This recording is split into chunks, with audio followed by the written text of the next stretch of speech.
Assalamualaikum warahmatullahi wabarakatuh. Perkenalkan, nama saya Desi Permatasari. Saya dari kelas E4, NPM saya 101202443. Di sini saya akan mempresentasikan untuk memenuhi salah satu syarat mengikuti evaluasi akhir semester dari mata kuliah Sumber Daya Manusia, yaitu dosennya Bapak Agus Alamsyah. Di sini saya akan mempresentasikan materi tentang konsep talent management yang telah disampaikan oleh Bapak Agus Alamsyah di pertemuan sebelumnya.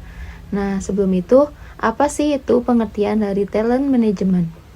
Menurut Understanding the Dimensions CIPD 2006, metode talent management adalah metode menarik atau attracting yang sistematis, pengidentifikasian, pengembangan, engagement atau retention, dan penempatan individu-individu dengan potensi tinggi yang bernilai bagi suatu organisasi. Lalu menurut Pella dan Inayati dalam bukunya tahun 2011, yaitu talent management atau manajemen talenta adalah serangkaian proses SDM organisasi terpadu yang dirancang untuk mengembangkan, memotivasi, dan mempertahankan keproduktifan karyawan yang terlihat.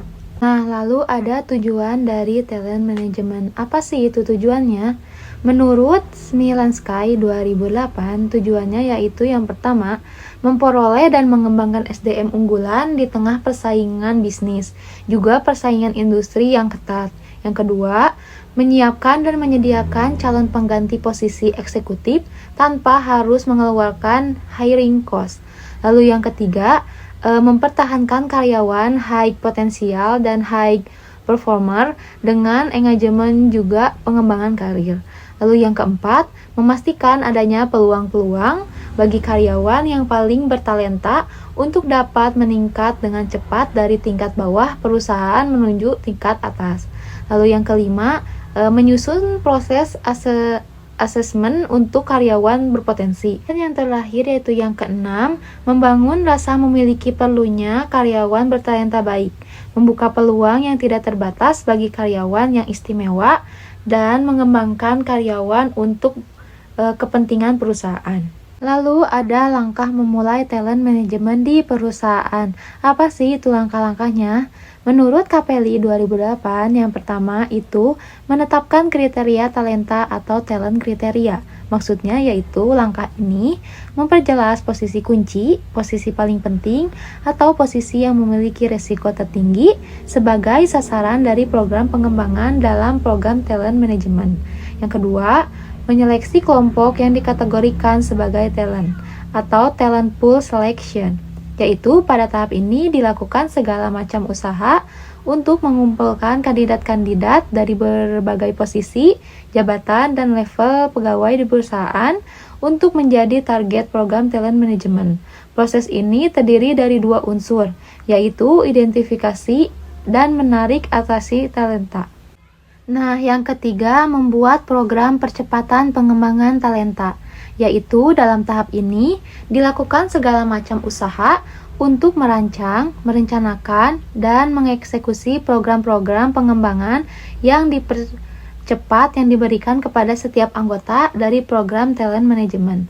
Yang keempat, penempatan posisi kunci, yaitu pada tahap ini dilakukan penugasan dan penempatan atas setiap anggota dari program talent management yang telah melewati penilaian untuk menduduki posisi-posisi yang telah diidentifikasi sebelumnya.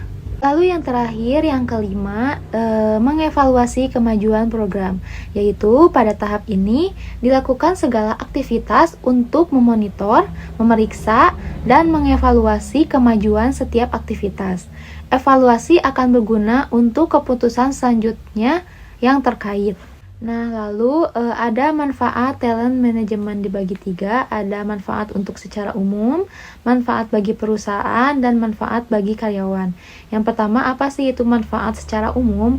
Yaitu untuk membantu mengetahui kapan, bagaimana, dan berapa besar cost juga effort yang perlu dikeluarkan untuk memperoleh, mengembangkan, dan mempertahankan karyawan yang berpotensi. talent management memegang peran penting dalam perencanaan karir. Lalu ada manfaat talent management bagi perusahaan. Apa sih? Yang pertama, memperbaiki proses perekrutan dan seleksi perusahaan. Yang kedua, meningkatkan komitmen karyawan agar berkinerja tinggi. Yang ketiga, meningkatkan kepuasan bekerja pada karyawan. Yang keempat, memunculkan keterikatan karyawan. Yang kelima, menghemat biaya pergantian karyawan. Yang keenam, menganalisis resiko seperti identifikasi karyawan yang berpotensi keluar dari perusahaan. Lalu ada manfaat talent management bagi karyawan. Yang pertama, tersedianya pola karir yang jelas. Yang kedua, kesempatan pengembangan karir karyawan. Yang ketiga, meningkatkan nilai karyawan melalui pengembangan potensi dan kompetensi. Yang keempat, yaitu meningkatkan motivasi dan komitmen. Lalu ada hal-hal yang harus dilakukan perusahaan dalam mengambil perspektif talent management, yaitu menurut Dassler 2013, yang pertama, harus memahami tugas-tugas talent management adalah sebuah hal penting, seperti misalnya merekrut, melatih, sampai ke membayar kompensasi karyawan. Yang kedua, membuat keputusan yang tepat seperti kepegawaian dan pelatihan. Yang ketiga, secara konsisten menggunakan profil yang sama terhadap kompetensi. Yang keempat, secara aktif melakukan segmentasi dan secara proaktif mengelola karyawan. Yang kelima, mengintegrasikan atau mengkoordinasikan semua fungsi talent management. Lalu, poin terakhir dari konsep talent management yaitu cara kerja talent management yang pada umumnya dilakukan oleh perusahaan.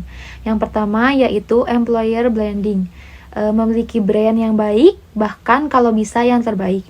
Yang kedua, employer reputation, yaitu reputasi perusahaan memang sering dikaitkan dengan branding karyawan. Namun ternyata ini dapat dikendalikan oleh perusahaan.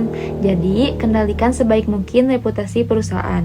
Yang ketiga, candidate experience, yaitu pengalaman calon karyawan mengaruhi brand perusahaan. Yang keempat, selection, yaitu temukan dan pilih karyawan terbaik karena ini bagian penting dari proses talent management system. Lalu yang kelima, onboarding, yaitu membuat karyawan lebih cepat beradaptasi, membantu menjadikan karyawan baru lebih produktif dan meningkatkan retensi karyawan. Yang keenam, inboarding, yaitu promosikan jabatan karyawan lama Anda. Mereka juga membutuhkan dukungan perusahaan untuk mencapai produktivitas maksimum. Yang ketujuh, engagement, yaitu karyawan yang merasa dilibatkan dengan perusahaan akan termotivasi, berkinerja baik dan cenderung mempertahankan pekerjaannya. Yang kedelapan, retention, yaitu strategi retensi membantu perusahaan mempertahankan karyawan terbaik. Yang kesembilan, learning and development. Ini bukan hanya praktik talent management yang umum, tetapi juga praktik untuk SDM, mendidik karyawan, membantu tingkatkan kinerja dan retensi. Lagi pula, setelah merekrut orang-orang terbaik, perusahaan ingin memastikan mereka tetap menjadi terdepan, ya kan? Nah, lalu yang ke-10 ada performance management, yaitu bagian penting dari talent management, ialah melacak dan meningkatkan kinerja mereka. Umumnya, penilaian kinerja pegawai berdasarkan aplikasi penilaian kinerja pegawai. Nah, mungkin cukup sekian presentasi yang dapat saya sampaikan. Mohon maaf bila banyak kekurangan dalam penyampaian materinya, karena saya juga masih tahap belajar. Terima kasih. Wabillahi taufiq wal hidayah. Wassalamualaikum warahmatullahi wabarakatuh. See you.